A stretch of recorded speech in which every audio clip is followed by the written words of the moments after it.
ವೀಕ್ಷಕರೇ, ನಮ್ಮ ಚಳ್ಳಕೆರೆ ಟಿವಿಗೆ ಸ್ವಾಗತ. ಇಂದಿನ ಪ್ರಮುಖ ಸುದ್ದಿ. ಚಳ್ಳಕೆರೆ ನಗರದ ಹೃದಯ ಭಾಗದಲ್ಲಿರುವ ಕಂಬಳಿ ಮಾರುಕಟ್ಟೆ ವಾಣಿಜ್ಯ ಮಳಿಗೆ ಹಾಗೂ ನಿವೇಶನ ಹಂಚಿಕೆಯಲ್ಲಿ ಅಕ್ರಮ ನಡೆದಿದೆ ಎಂದು ಕೆಆರ್ಎಸ್ ಪಕ್ಷದ ಮುಖಂಡ ನಗರಂಗೆರೆ ಸಿ ಮಹೇಶ್ ಆರೋಪಿಸಿದ್ದಾರೆ. ಸೋಮವಾರ ಸುದ್ದಿಗೋಷ್ಠಿಯಲ್ಲಿ ಮಾತನಾಡಿದ ಅವರು, ಸರ್ಕಾರದ ನಿಯಮಾವಳಿಗಳನ್ನು ಪಾಲಿಸದೆ ಮಳಿಗೆಗಳನ್ನು ಹಂಚಿಕೆ ಮಾಡಿರುವುದರಿಂದ ಸರ್ಕಾರದ ಬೊಕ್ಕಸಕ್ಕೆ ನಷ್ಟ ಉಂಟಾಗಿದೆ ಎಂದು ದೂರಿದ್ದಾರೆ. ಪ್ರಸ್ತುತ ಮಾರುಕಟ್ಟೆಯ ಎಸ್ಆರ್ ದರದ ಪ್ರಕಾರ ಹಣ ಪಾವತಿಸಿ ನಿವೇಶನ ಪಡೆಯಬೇಕಿದ್ರೂ ನಿಯಮ ಉಲ್ಲಂಘಿಸಿ ಹಂಚಿಕೆ ಮಾಡಲಾಗಿದೆ ಎಂದು ಆರೋಪಿಸಿದ್ದಾರೆ. ಕೆಲವರು ಗುತ್ತಿಗೆ ನಿಯಮಗಳನ್ನು ಮೀರಿ ಮಳಿಗೆಗಳ ಮೇಲೆ ಮೊದಲ ಮಹಡಿ ನಿರ್ಮಿಸಿಕೊಂಡಿದ್ದು, ಇದರಲ್ಲಿ ಅಧಿಕಾರಿಗಳ ನಿರ್ಲಕ್ಷ್ಯ ಹಾಗೂ ಭ್ರಷ್ಟಾಚಾರದ ಶಂಕೆ ವ್ಯಕ್ತವಾಗುತ್ತಿದೆ ಎಂದಿದ್ದಾರೆ. ಮಳಿಗೆ ಮತ್ತು ನಿವೇಶನ ವಿತರಣೆಯಲ್ಲಿ ಗೋಲ್ಮಾಲ್ ನಡೆದಿರುವ ಸಾಧ್ಯತೆ ಇರುವುದರಿಂದ ಸಮಗ್ರ ತನಿಖೆ ನಡೆಸಬೇಕು ಎಂದು ಒತ್ತಾಯಿಸಿದ್ದಾರೆ.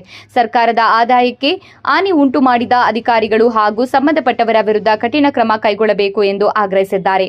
ಸಭೆಯಲ್ಲಿ ಮಾರುತಿ ಕೃಷ್ಣಪ್ಪ, ಜಬೀವುಲ್ಲಾ, ಶ್ರೀನಿವಾಸ್, ವಿನಯ್ ಹಾಗೂ ಬಾಲರಾಜ್ ಉಪಸ್ಥಿತರಿದ್ದರು. ಸ್ವಾಗತ ಮತ್ತು ಧನ್ಯವಾದಗಳು. ಹಾಗೆ ನಮ್ಮ ಈಗ ಇವತ್ತಿನ ಪತ್ರಿಕಾಗೋಷ್ಠಿಗೆ ತಮ್ಮೆಲ್ಲರಿಗೂ ಸ್ವಾಗತ ಬಯಸುತ್ತಾ, ಈ ಸಂದರ್ಭದಲ್ಲಿ ರಾಜ್ಯ ಕಾರ್ಯನಿರ್ವಾಹಕ ಸದಸ್ಯರು ಮಹೇಶ್ ನಗರಂಗೆರೆ ಸಹ ಇದ್ದಾರೆ, ಮತ್ತು ರಾಜ್ಯ SC/ST ಘಟಕದ ಕಾರ್ಯದರ್ಶಿ ಮಾರುತಿ ಸಹ ಇದ್ದಾರೆ, ಮತ್ತು ಚಳ್ಳಕೆರೆ ತಾಲೂಕು ಅಧ್ಯಕ್ಷರು ಕೃಷ್ಣಪ್ಪ ಅವರು ಇದ್ದಾರೆ, ಉಪಾಧ್ಯಕ್ಷರು ಜಬೀವುಲ್ಲಾ ಅವರು ಇದ್ದಾರೆ, ಮತ್ತು ಕಾರ್ಯದರ್ಶಿ ಶ್ರೀನಿವಾಸ್ ಅವರು ಸಹ ಇದ್ದಾರೆ. ಹಾಗೆ ಹಿರಿಯೂರು ತಾಲೂಕು ಅಧ್ಯಕ್ಷರು ವಿನಯ್ ಇದ್ದಾರೆ, ಮತ್ತು ಮಣಿಕಂಠ ಇದ್ದಾರೆ, ಮತ್ತು ನಾನು ಬಾಲರಾಜ್ ಎಸ್ ಎಂದೇವರಹಳ್ಳಿ ಜಿಲ್ಲಾ ಮುಖಂಡರು ಇದ್ದಾರೆ. ಇನ್ನು ಮುಂದುವರೆದು ಭಾಗ ನಮ್ಮ ಮಹೇಶ್ ನಗರಂಗೆರೆ ಅವರು ಮಾತಾಡ್ತಾರೆ. ನಮಸ್ಕಾರ ನಮ್ಮ ಪತ್ರಿಕಾ ಮತ್ತು ದೃಶ್ಯ ಮಾಧ್ಯಮ ಮಿತ್ರರಿಗೆ. ಇವತ್ತು ಚಳ್ಳಕೆರೆಯಲ್ಲಿ ನಿಮಗೆ ಬಹುತೇಕ ಗೊತ್ತಿರುತ್ತೆ, ಹಾಗೆ ವಿಚಾರವನ್ನು ನಾನು ಸಹ ಇಲ್ಲಿ ಪ್ರಸ್ತಾಪಿಸ್ತೀನಿ.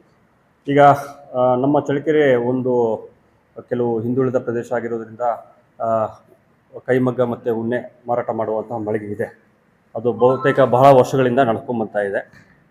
ಆದರೆ ಅದು ಒಂದು ಈಗ ಮುಂದುವರೆದು ಅದು ಶಾಸಕರ ಅನುದಾನ ಅಡಿಯಲ್ಲಿ ಮತ್ತು ಸಂಸದರ ಅನುದಾನ ಅಡಿಯಲ್ಲಿ ಒಂದಿಷ್ಟು ಆ ಖಾಲಿ ಜಾಗ ಇರುವಂತಹ ಏನು BSNL ಆಫೀಸ್ ಪಕ್ಕದಲ್ಲೇ ಇರುವಂಥದ್ದು, ಹಿಂಭಾಗ ಇರುವಂಥದ್ದು, ಅದು ಈಗ ಮುಂದುವರೆದು ಒಂದು ಹಂತಕ್ಕೆ ಕೆಳ ಅಂತಸ್ತು ಮತ್ತು ಮೇಲೆ ಅಂತಸ್ತು ಆಗಿರುವಂಥದ್ದು ನೀವೆಲ್ಲರೂ ಗಮನಿಸಿದ್ದೀರ.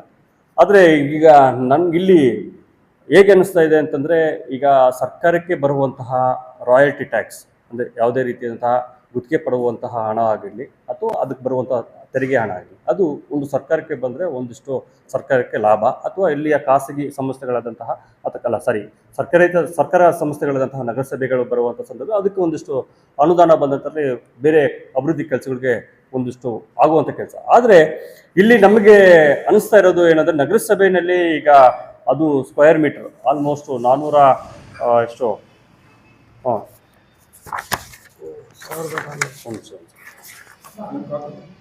ಕೊಡ್ತೀನಿ. ಇದು 423 ಮೀಟರ್ ಬರುತ್ತೆ, ಸ್ಕ್ವೇರ್ ಮೀಟರ್ ಬರುತ್ತೆ.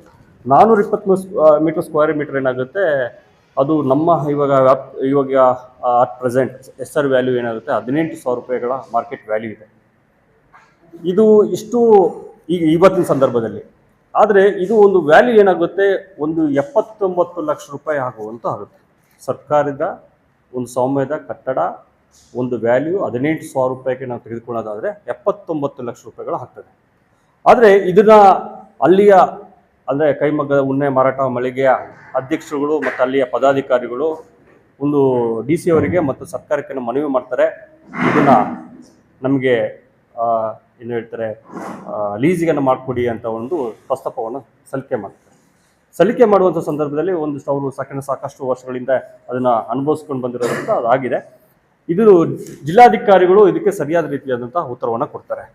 ನಮ್ಮ ಪೌರಾಡಳಿತ ನಿರ್ದೇಶಕರು ಪೌರಾಡಳಿತ ಬೆಂಗಳೂರು ಅವರಿಗೆ ಒಂದು ಸರಿಯಾದಂಥ ಉತ್ತರವನ್ನು ಕೊಡ್ತಾರೆ. ನಾಮ್ಸ್ ಆ್ಯಸ್ ಪರ್ ನಗರಸಭೆ ಆ್ಯಕ್ಟ್ ಪ್ರಕಾರ ಇದು 30 ವರ್ಷಕ್ಕೆ ಕೊಡಲಿಕ್ಕಾಗೋದಿಲ್ಲ.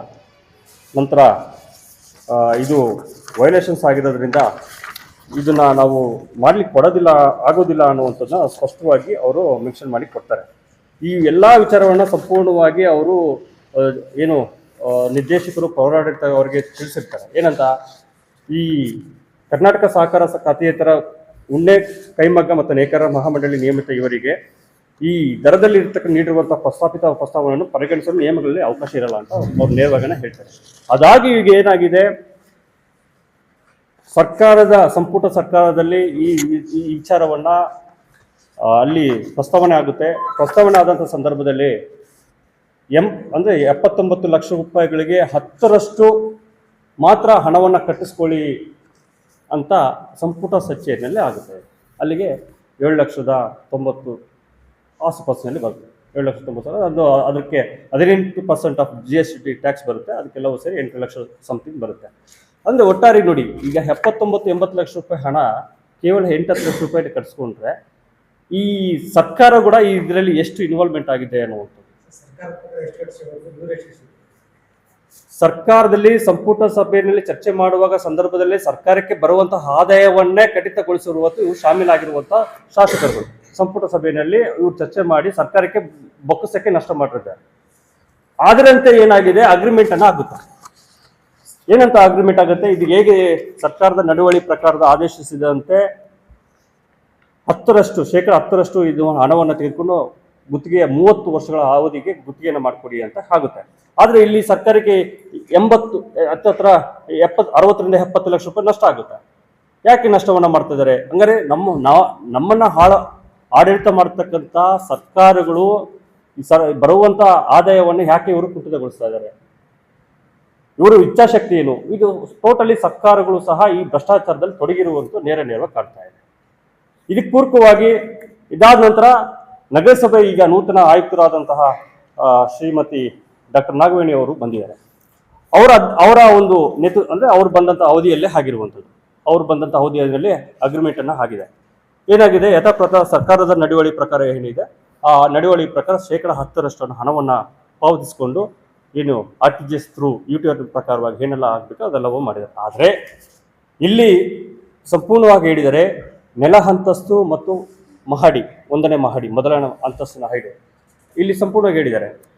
ಕೇವಲ ಜಾಗವನ್ನ ನಿವೇಶನಕ್ಕೆ ಮಾತ್ರ 10% ನಾವು ಪಾವತಿಸಿಕೊಂಡಿದ್ದೇವೆ.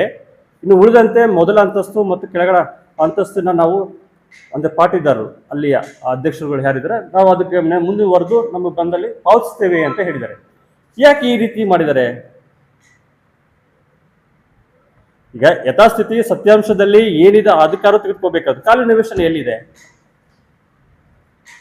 ಯಾಕೆ ಈ ತರ ಸರ್ಕಾರ ಯಾಕೆ ಈ ತರ ಒಂದು ಬರುವಂತ ನಿಜವಾದಂತ ತೆರಿಗೆ ಹಣವನ್ನ ಈ ರೀತಿ ಯಾರ ಪರವಾಗಿ ಇವರು ಕೆಲಸವನ್ನ ನಿರ್ವಹಿಸ್ತಾ ಇದ್ದಾರೆ ಅನ್ನುವಂಥದ್ದು ಇವಾಗಿದೆ.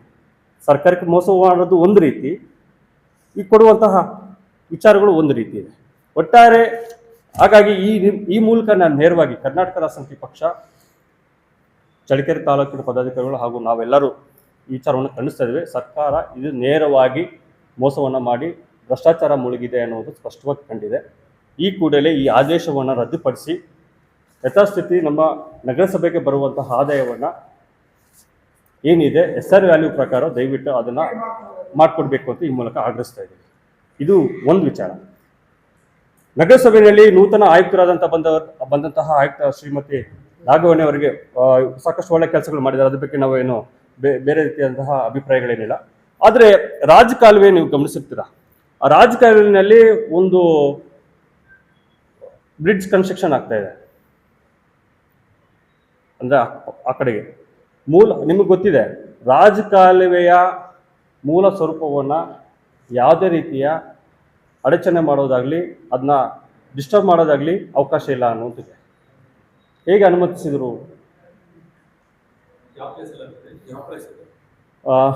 ಅದ್ಯಾವುದು ಚರ್ಚಿಂದ ಮುಂದ್ಗಡೆ ರೋಡಲ್ಲಿ ಪಕ್ಕದಲ್ಲಿ ಆ ಲೇಔಟು ಅದ್ಯಾವುದು ಬಡಗಿ ತಿಪ್ಪೇಸ್ವಾಮಿಯಪ್ಪ ನಂತರ ಅಲ್ಲೇ ಬರುತ್ತೆ ಅಲ್ಲ ಕಾಲುವೆ ಇದೆ, ಚರ್ಚ್ ಪಕ್ಕದ ಕಾಲುವೆ ಇದೆಯಲ್ಲ ರಾಜ ಕಾಲುವೆ, ಅಲ್ಲಿ ಅದಾದ್ರೆ ಬಡಗಿ ತಿಪ್ಪೇಸ್ವಾಮಿ ಅವ್ರಿಗೆ ಹೋಗೋಕ್ಕೆ ಬ್ರಿಡ್ಜ್ ಮಾಡಿದ್ದಾರೆ.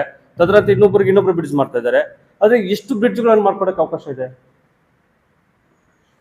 ರಾಜಕಾಲುವೆ ನಾಮ್ಸ್ ಏನ್ ಹೇಳ್ತಾಗಾರೆ, ರಾಜಕಾಲುವೆಗೆ ಯಾವುದೇ ರೀತಿಯಂತ ಅಬ್ಸ್ಟ್ರಕ್ಷನ್ ಇರಬಾರ್ದು, ನೀರು ಮುಂದೆ ಹೋಗುವಂತ ಸರಾಗಿ ಹೋಗುವಂಥದ್ದು ಇರುತ್ತೆ. ಇವೆಲ್ಲ ವೈಲೇಷನ್ಸ್ ಅನ್ನ ಮಾಡ್ತಾ ಇದಾರಲ್ಲ, ಹಾಗಾದ್ರೆ ಯಾಕೆ ಇವ್ರಿಗೆ ಗಮನಕ್ಕೆ ಬರ್ತಾ ಇಲ್ಲ?